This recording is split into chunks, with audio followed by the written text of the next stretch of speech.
Okay, so this is controlling severe bleeding. If, let's say, your victim is having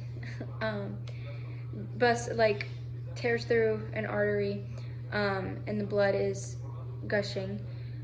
First step you would do is you would put on gloves. I don't have any with me, but you would put on gloves before touching them at any point, because you don't want to transmit bloodborne pathogens to yourself. Next thing is to grab your gauze. I'm using paper towel because I don't have gauze on me. So right here's his injury. So you would place the gauze down and you would hold pressure. It should stabilize itself. If it doesn't, like if it overflows, the blood continues to come out and it drenches the gauze, then you can add gauze to it. You just don't want to ever take off the bottom gauze because it's kind of it's kind of like pulling off a scab. It will pull the clotting out. So you want to always keep the first layer there, and then you always want to keep the first layer there and add to it. If it gets too bulky, you can always remove the second or the third layer and add another one. You just don't want to ever remove the first one. The next, what you would do is once you get it controlled and you apply pressure for at least 5 minutes, you would grab a bandage, like an elastic roller bandage, and you would wrap it around on the wound. So I don't have elastic bandage, so I'm just using something that I found. So you would wrap it around, pretend like I'm wrapping it around, and then if you don't need the access, you can always tuck it in, like the ends of it, once you cut it.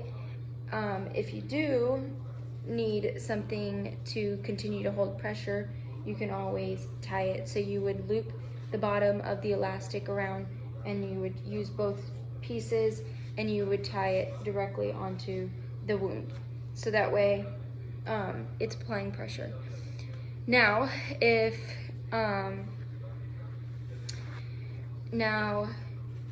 you can't get control of the bleeding, let me put that back.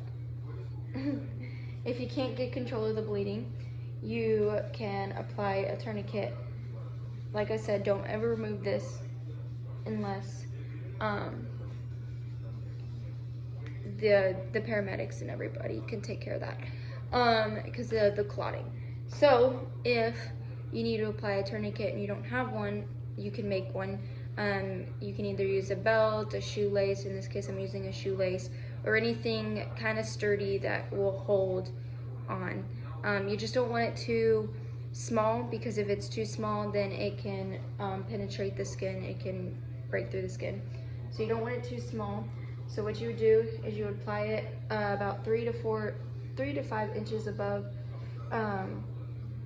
the wound, and you would just start it like you're tying a shoelace, and you would tighten it down.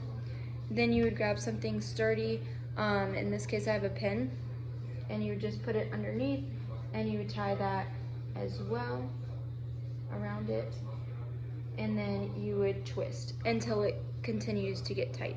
I'm not going to do it because I don't want to cut off blood circulation, but you continue to twist it until it gets really tight, and then you would seek medical help, because you can't stay like that for a long period of time.